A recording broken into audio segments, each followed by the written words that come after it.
I mentioned in the Discord session yesterday that there's plenty of evidence in Spinoza to suggest that we shouldn't try and modify ourselves, not to adjust any settings, not to try and discipline ourselves or all that kind of stuff. Discipline is very easily understood. All it is one part of you bullying another part. And sometimes that's necessary, although in reality it isn't, because, for example, maybe you don't want to go to work, but you know if you don't go to work, there'll be no bread on the table. And the survival instinct kicks in, and even though you don't want to go to work, you go. No discipline is necessary. When you start to get hungry, you will go to work. So discipline is a bit of a, poisonous concept, really. It sets up a division within ourselves. We don't need that division. You'll go and do what's necessary to do in life anyway. You don't need discipline to do it. This was a major issue I had with the Gurdjieff people, and would argue with them. And they would kind of agree, but then it would be, stand in a cold shower for half an hour every day type things, which to me seemed pointless. Anyway, so I had some fun there. But I've got two extracts from Spinoza that very, very explicitly state that his ideas and his work were not about trying to be better people or to subdue the emotions through some kind of discipline or whatever. As far as he was concerned, the whole effort should be directed towards understanding. And then understanding does the work. Now, I've mentioned before this guy called M.G. Reedshaw, who's a bit of a lone voice on the Gurdjieff work, who's pretty much saying the same kind of thing. He disables comments because I imagine he's sick and tired of Gurdjieff group is attacking what he's doing, because there's a new religion setting up there, a new Spanish Inquisition. I remember a guy, I don't know his name actually, but he's got a website called Sun Absolute or something. How pretentious can you get? And he launched an attack on me in social media because, I don't exactly toe the Gurdjieff line. Well, actually, I probably do. I toe the line that Rena Hans gave me, and she knew Gurdjieff. Who's towing which line? But anyway, fairly vicious attack. No, it's fairly common among Gurdjieff people. They don't see themselves at all. Just self-righteous prigs.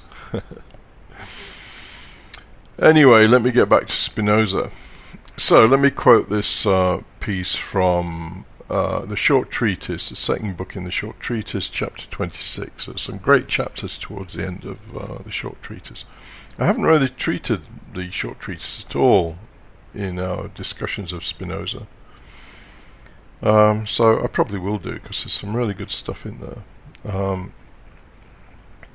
So he says, this is obviously taken out of that chapter 26, so there's a context, but how the passions which are bad and should be banished must be done away with, not as is commonly urged, namely, that these passions must first be subdued before we can attain to the knowledge and consequently to the love of God.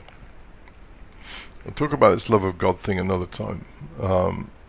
But as Spinoza says in, I can't remember which proposition it is, maybe 14 or something, maybe a little bit later than that, 15, in part 5 of the Ethics, someone who knows themselves and their emotions loves God. Which is a strange thing to say. And the problem for us with this God thing, let me just do a little bit of a digression on that, is that Spinoza says repeatedly throughout the ethics and through this work and through the improvement of the understanding, we know God directly, not through concepts. So he's got a difficult job on trying to convey what he means by God through the use of words, because we're going to naturally adopt some kind of concepts around the idea of God. But the notion that God is existence kind of helps, and as I've been through dozens of times, at any moment we can, for example, ask the question, why is there something instead of nothing? In fact, Heidegger believes that is the fundamental question of philosophy. Why is there something instead of nothing? And then at that point that may shock you into, oh fuck, I exist, and well, the I is, well, you know all about the I, it's just our language. There's existence, that there is something, there's not nothing. How strange, how weird is that? And there's Coca-Cola. Who would have thought that when the universe came into being, or when the infinite manifest, that there would be Coca-Cola? And we need that little shock to remind ourselves that oh fuck, I exist, or there is existence. There's all this stuff existing, and what's more, I'm aware of it.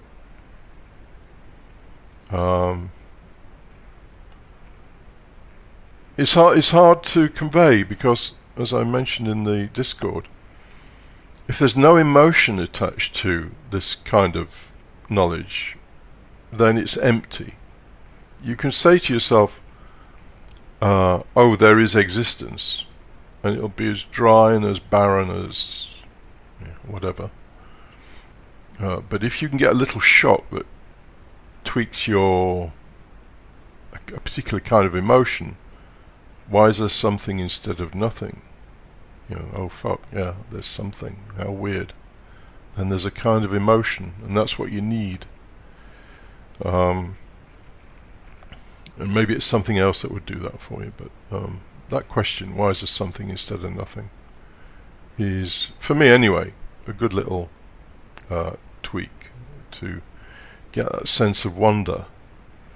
Anyway, I'm digressing a bit. Let me read that again. How the passions which are bad and should be banished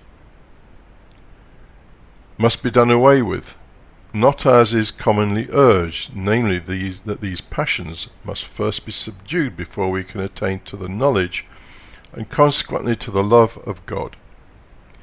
That would be just like insisting that someone who is ignorant must first forsake his ignorance before he can attain to knowledge. So, someone who's full of rabid emotion, going to them and saying, you must quell your emotions, you must discipline yourself, it's the wrong way round. That person needs understanding, or knowledge as the Spinoza uses the word here. And the understanding does the work. You don't need to do anything. So, I was discussing with my wife this morning, if I had millions of pounds in the bank,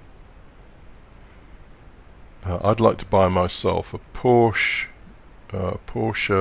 Panorama, I think they're called. I really like the look of them.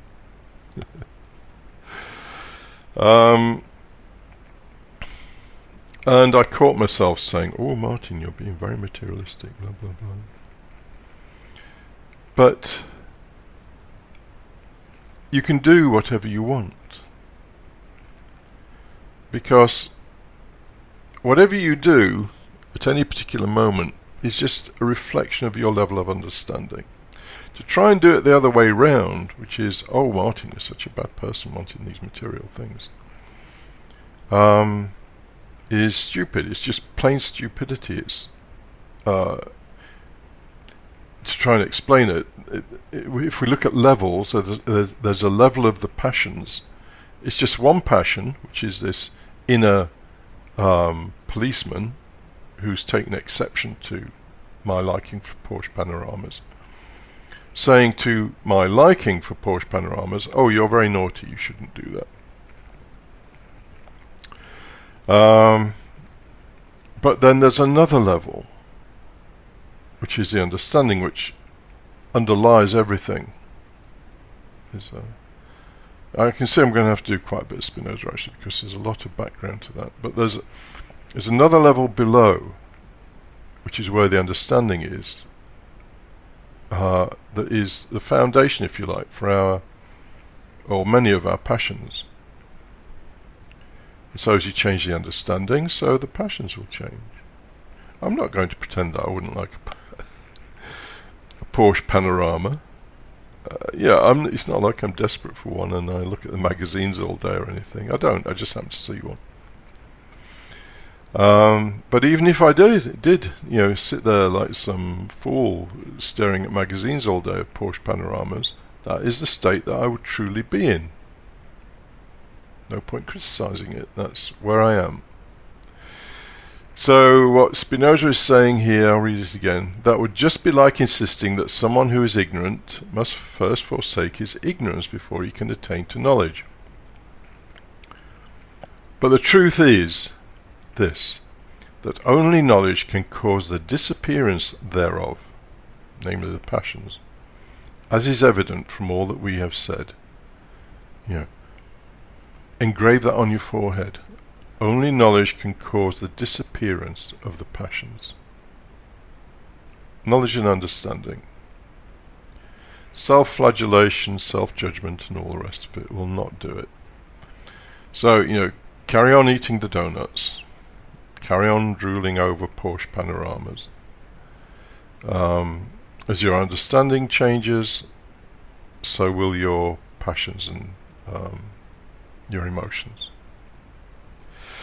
So that's, I think that's very, very clear, and it's an absolutely crucial thing. And as usual with Spinoza, he gives in, a few sentences there, what could correct decades and centuries of spiritual mispractice. All these kind of New Age people and all the rest of it pretending to give up material things. Yeah, I could go into a riff there, but I won't. But it works the other way round. Your passions are literally a reflection of your level of understanding. So if you want to change the passions, you change your level of understanding. That's all there is to it. So there's another quote here, which